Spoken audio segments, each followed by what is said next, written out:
गणेशाय नमः। श्री सरस्वते नमः।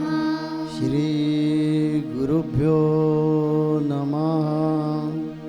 जगद्गुरु नरेंद्राचार्य महाराज की जय। सद्गुरु काडसिद्धेश्वर महाराज की जय। संत शिरोमणी गजानन महाराज की जय। आद्य जगद्गुरु रामानंदाचार्य महाराज की जय। सियावल्लभ रामचंद्र की जय। गुरुर्ब्रह्मा गुरुर्विष्णु गुरुर्देवो महेश्वरा। गुरुर्साक्षात् परब्रह्म तस्मै श्री गुरवे नमः। सार्थ श्री दासबोध दशक 10वा समास तिसरा देह आशंका शोधन। श्रीराम उपाधी विणजे आकाश तेची ब्रह्म निराभास। ते निराभासी मूळ मायेस जन्म झाला। ते मूळ मायेचे लक्षण वायू स्वरूपाची जाण। पंचभूते आणि त्रिगुण वायो अंगी। आकाशापासून वायू झाला तो वायू देव बोलिला। वायूपासून अग्नी झाला तो अग्निदेव। अग्नीपासून झाले आप ते नारायणाचे स्वरूप। आपापासून पृथ्वीचे रूप ते बीजाकारे। ते पृथ्वीचे पोटी पाषाण बहुदेवांचे लक्षण। नाना प्रचिती प्रमाण पाषाण देवी। एके पृथ्वीचा विचार पाषाण मृत्तिका निरंतर। आणिक दुसरा प्रकार सुवर्ण परीस नाना रत्ने। बहुरत्ना वसुंधरा कोण खोटा कोण खरा। अवघे कळे विचारा रूढ होता। मनुष्य कोटून झाली हे मुख्य आशंका राहिली। पुढे वृत्ती सावध केली पाहिजे श्रोती। पुंडली कवरदे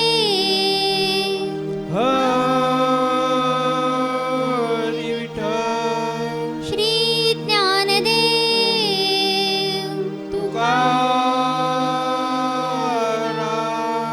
पंढरीनाथ महाराज की जय। जगद्गुरु नरेंद्राचार्य महाराज की जय। परम पूजनीय जगतगुरु श्री नरेंद्राचार्य महाराज जी के पावन चरण कमलों को वंदन करते हुए सद्गुरु के सत्संग में बैठे देश विदेश के सभी भक्तों को मेरा सांप्रदायिक श्री गुरुदेव। दोस्तों, पिछले समास में हमने सुना कि ब्रह्मा विष्णु और महेश इनकी उत्पत्ति कैसे हुई। हमने जाना कि इनकी उत्पत्ति गुणों से हुई है। रज तम और सत। और सद्गुरु ने हमें बहुत ही अच्छी बात बताई सत्संग की महिमा का, जो हमने पिछले सप्ताह में सुना।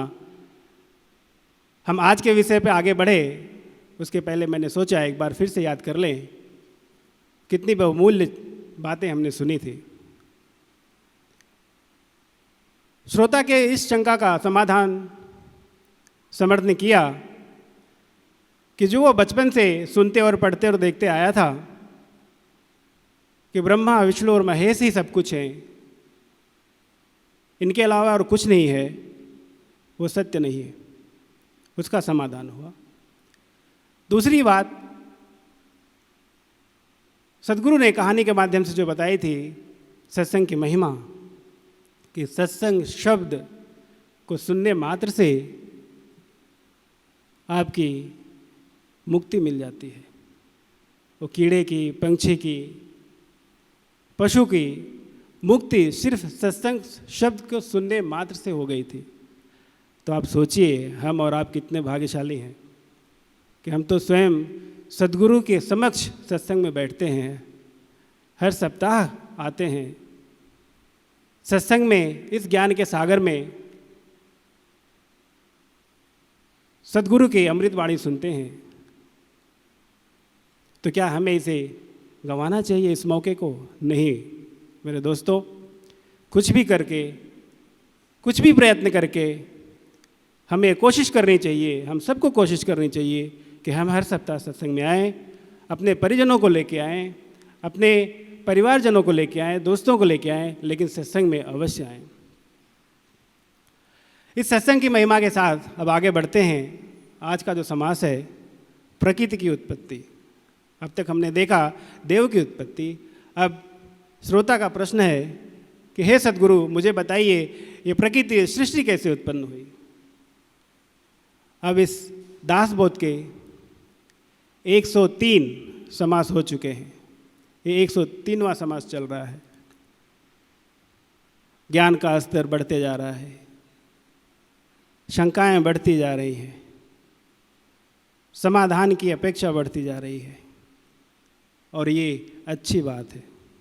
हमने सुना जब तक हमें शंका नहीं होगी, हमारे मन में प्रश्न नहीं उठेंगे, और जब तक हमारे मन में प्रश्न नहीं होंगे उसका हमें उत्तर नहीं मिलेगा, हल नहीं मिलेगा, और जब हल नहीं मिलेगा तो शंकाएं हमारे साथ ही चली जाएंगी और हमें ज्ञान की प्राप्ति नहीं होगी।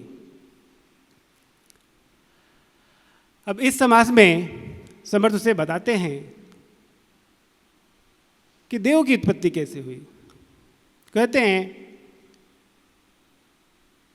कि ब्रह्म उपाधि आकाश,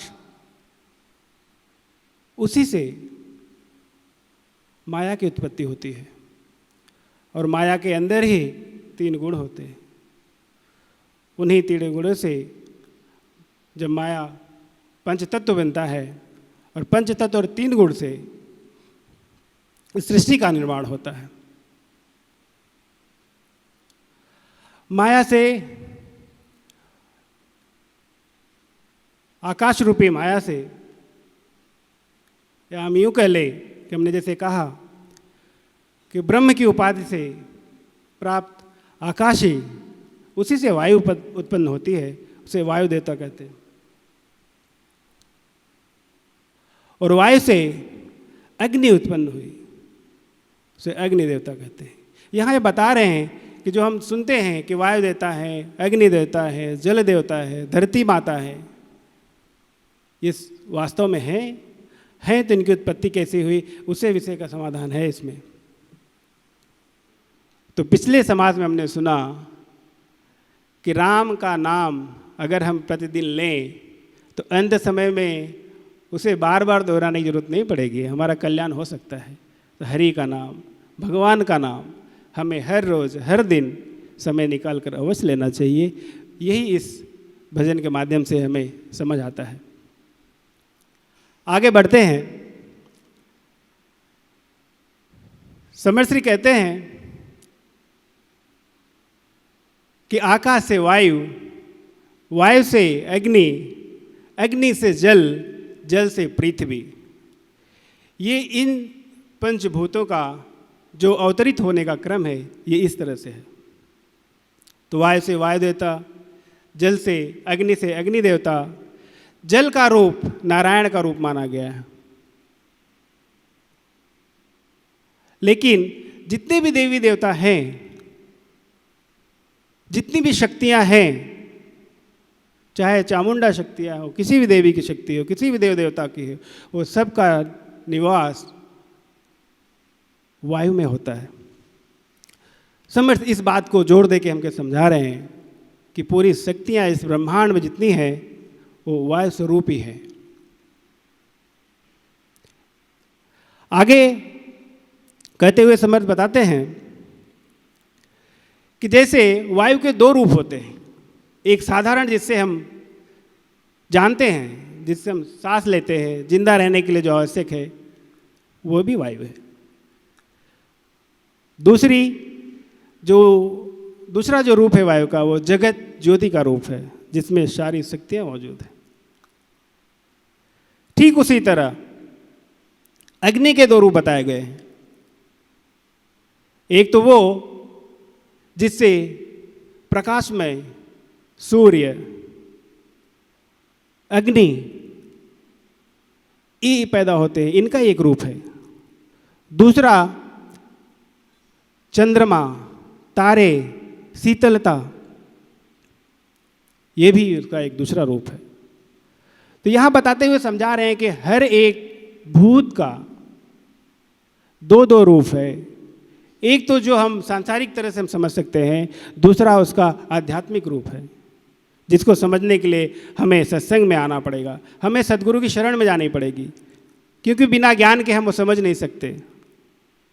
सद्गुरु ही हमें समझा सकते हैं कि वो असलियत में समर्थ क्या कहना चाहते हैं, और दूसरे रूप के माध्यम से, इस गुणों के दूसरे रूप के माध्यम से हमें क्या समझाना, क्या बतलाना चाहते हैं, जिससे हमारा ज्ञान बढ़े।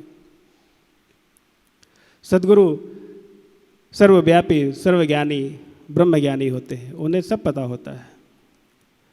उसी बारे में एक छोटा सा उदाहरण लेते हैं, मुझे याद आ रहा है जो बताना चाहूँगा।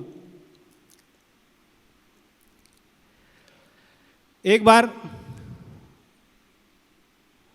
नारद मुनि भगवान विष्णु के पास जाते हैं, विष्णु लोक में, नारायण नारायण कहते हुए, और बड़ी अच्छी कामना लेके जाते हैं कि आज भगवान से कुछ न कुछ वरदान मांगूंगा। जैसे नारद मुनि भगवान विष्णु के पास पहुंचते हैं, इसके पहले कि नारद मुनि कुछ बोले, भगवान विष्णु उनसे कहते हैं कि हे मुनि, हे महर्षि, आपको नरक में जाना पड़ेगा। ये एक अचानक शब्द, जो वाक्य जो भगवान विष्णु नारद से कहते हैं, महर्षि नारद एकदम चमका जाते हैं। अरे प्रभु, मुझसे ऐसी क्या भूल हो गई? मैंने ऐसी कौन सी गलती कर दी जिसकी सज़ा आप मुझे नरक भेजने के लिए कह रहे हैं? तो भगवान विष्णु कहते हैं, नारद, तुमने बहुत बड़ी एक गलती की है, भूल की है। तुमने गुरु नहीं किया। तुम बहुत बड़े ज्ञानी हो, सब कुछ तुम्हारे अधीन है, लेकिन तुमने गुरु नहीं किया, और जिसने गुरु नहीं किया उसको नरक में जाना पड़ेगा। इससे बचने का एक ही तरीका है कि तुम गुरु करो। नारद मुनि बोलते हैं, भगवान, मुझे नरक नहीं जाना है, मैं गुरु करूँगा। आप बताइए, मैं गुरु किसे करूँ? कौन बनेगा मेरा गुरु? भगवान कहते हैं, एक काम करिए, आप मृत्यु लोक पे जाइए, और जो व्यक्ति सबसे पहले आपको मिले उसे आप गुरु मान लीजिए। नारद मुनि बोलते, ठीक है। नारायण नारायण करते हुए धरती लोक पर आते हैं, विचरते रहते हैं नदी के किनारे। उन्हें एक मछुआरा दिख जाता है। उस मछुआरे को, क्योंकि भगवान की आज्ञा है, जो सबसे पहले दिखेगा उसे ही गुरु बनाना है, ऑप्शन है नहीं उनके पास, तो उसके पास जाते हैं, विनती करते हैं कि हे महानुभाव, आपको मेरा गुरु बनना है, आप मेरी शिष्यता स्वीकार करिए। तो मछुआरा बोलता है, ठीक है महर्षि, मुझे कोई आपत्ति नहीं। नारद मुनि खुश हो जाते हैं, मैंने अब गुरु बना लिया, अब जा रहा हूँ भगवान के पास, अब मुझे नरक में नहीं जाना पड़ेगा। बड़ी तत्परता से पहुँच जाते हैं भगवान के पास। नारायण नारायण कहते, फिर भगवान बोलते, आ गए नारद जी? हाँ, भगवान आ गया और मैंने गुरु बना लिया है, लेकिन वह एक मछुआरा है। तब भगवान नारायण कहते हैं कि नारद, अब तो तुमको नरक जाने से कोई नहीं बचा सकता। नारद बड़े अचंभित होते हैं, अरे ये क्या तरीका है? आपने कहा गुरु बनाओ, मैंने गुरु बना लिया, अब गुरु बनाने के बाद आप कह रहे हैं कि नरक से बचने का मेरे पास कोई उपाय ही नहीं है, ये तो अन्याय है भगवान। तो भगवान कहते हैं, नारद, तुमने गुरु बनाया लेकिन तुम्हारा समर्पण नहीं है।